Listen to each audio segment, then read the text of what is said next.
Good morning student. आज हम angular momentum end moment of inertia पढ़ेंगे।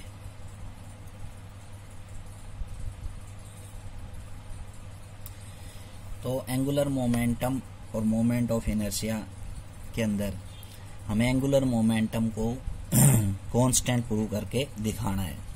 ठीक है, तो टॉपिक है principle of conservation of angular momentum.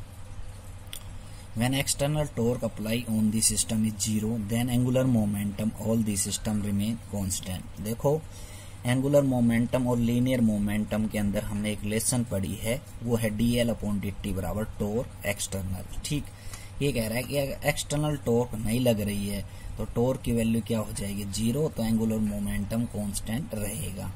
ठीक, तो टोर्क की वैल्यू अगर जीरो रख देंगे तो dl/dt की वैल्यू क्या हो जाएगी, जीरो हो जाएगी, और dl की वैल्यू क्या होगी, जीरो, मीन्स l की वैल्यू क्या होगी, कांस्टेंट। और l टोटल लीनियर मोमेंटम किसके बराबर होता है, L1 plus L2 plus L3 and so on, constant के बराबर। ये एंगुलर मोमेंटम का एग्जांपल है, some example of conservation of linear momentum. The angular momentum of a resolution of the planets around the sun is a elliptic orbit increase when the planet comes close to sun and vice versa। एक क्या है, जब सन जो है, सन के चारों ओर planets जो rotate करते हैं एलिफेटिक ऑर्बिट्स के अंदर, तो प्लैनेट्स जो है सन के क्लोज आते हैं, सन के क्या आते हैं, क्लोज, तो उनका एंगुलर मोमेंटम जो है वो कांस्टेंट रहता है। कैसे? क्योंकि उनका जो लीनियर मोमेंट ऑफ इनर्शिया है वो कम हो जाता है, उनकी एंगुलर वेलोसिटी क्या हो जाती है, इंक्रीज हो जाती है, क्योंकि L किसके बराबर होता है, आई ओमेगा के बराबर होता है। और L आई ओमेगा के बराबर एक चीज बढ़ गई और एक चीज घट गई, मीन्स दोनों का लेवल बराबर हो गया, इसलिए एंगुलर मोमेंटम जो है वो कांस्टेंट रहता है। तो यहाँ पे आप कंजर्वेशन ऑफ लीनियर मोमेंटम नहीं आएगा, एंगुलर मोमेंटम आएगा।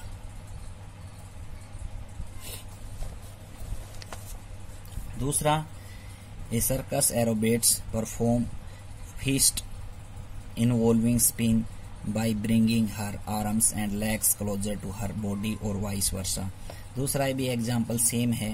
दूसरा एग्जाम्पल ये है कि जो एरोबेट्स परफॉर्म करते हैं तो अपनी जो फीस्ट को है वो स्पिन की तरह घुमा देते हैं। ठीक, और उसके जो आर्म्स और लेग्स होते हैं वो क्लोज हो जाते हैं, और इसका वाइस एंड वर्सा भी क्या है, ट्रू है। तो उसमें भी आई बराबर एल बराबर आई ओमेगा लगता है, तो आई की वैल्यू क्या हो जाती है, कम, और ओमेगा की वैल्यू क्या हो जाती है, ज्यादा, तो दोनों बराबर हो जाते हैं, तो उस समय एंगुलर मोमेंटम कांस्टेंट रहता है।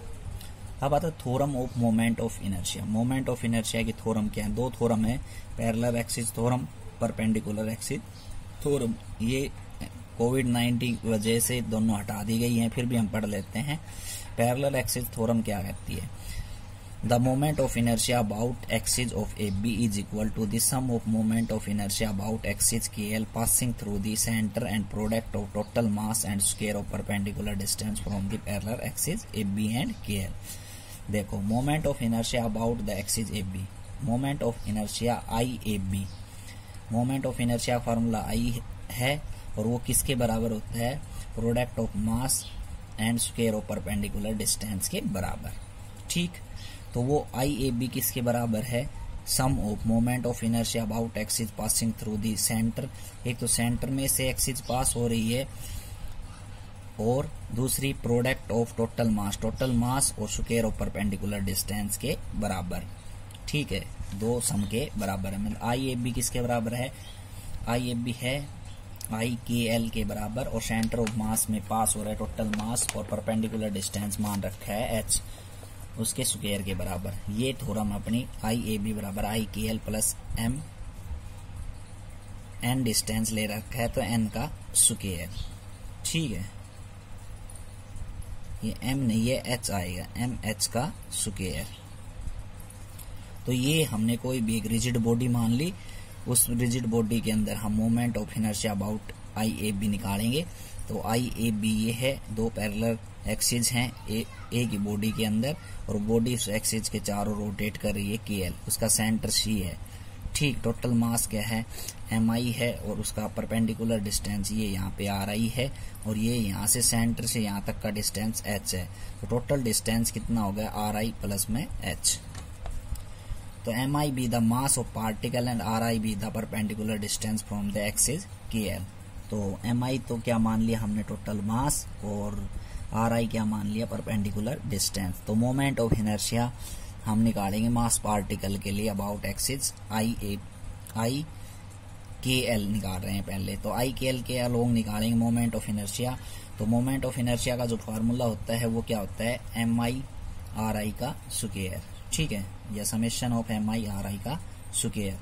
तो मास इनटू में product of mass, sum of product of mass and square of perpendicular distance moment of inertia कहलाता है। तो यहाँ से देखो डायग्राम से MI RI हमारा फॉर्मूला लग रहा है, परपेंडिकुलर डिस्टेंस जो है RI है, और टोटल मास कितना MI है। तो moment of inertia about I KL कितना आ जाएगा, MI RI का square, equation first. Moment of inertia about AB के अबाउट निकालेंगे तो IAB बराबर कितना आ जाएगा, ये IAB है, तो इसका मास तो कितना है MI, और डिस्टेंस कितना RI प्लस में H का होल स्क्वायर। तो RI प्लस H का होल स्क्वायर, इसको होल स्क्वायर खोल लेंगे तो A square plus B square plus 2AB का फॉर्मूला लग जाएगा। फिर हमने अंदर मल्टीप्लाई कर दिया, MI H का स्क्वायर प्लस में MI 2R1 H का। ठीक है, ये क्या हो गया, अंदर मल्टीप्लाई। अब ये कह रहा है कि ये जो वैल्यू है 0 है, ये वैल्यू 0 कैसे है, क्योंकि MI RI और 2H हम बाहर निकाल लें तो MI RI सेंटर में से हम कोई भी एक्सिस पास करवाते हैं तो एक्सेलरेशन ड्यू टू ग्रेविटी की वैल्यू 0 रहती है। तो mg मीन्स मास इंटू में एक्सेलरेशन ड्यू टू ग्रेविटी की वैल्यू क्या रहेगी, 0। तो यहाँ पे ये वैल्यू क्या हो जाएगी, 0 हो जाएगी। ठीक, तो अपने पास बच गया क्या, IAB बराबर MI RI प्लस में MI H का स्क्वायर। इक्वेशन फर्स्ट क्या है, समेशन ऑफ MI RI किसके बराबर, I KL के बराबर। तो यहाँ से MI RI की जगह हम क्या रख देंगे, I KL रख देंगे। तो IAB किसके बराबर आ जाएगा, I KL प्लस में MH का स्क्वायर। ठीक है, तो यही हमें प्रूव करना था, IAB I KL plus MH का स्क्वायर। तो आज के लिए इतना ही, थैंक यू।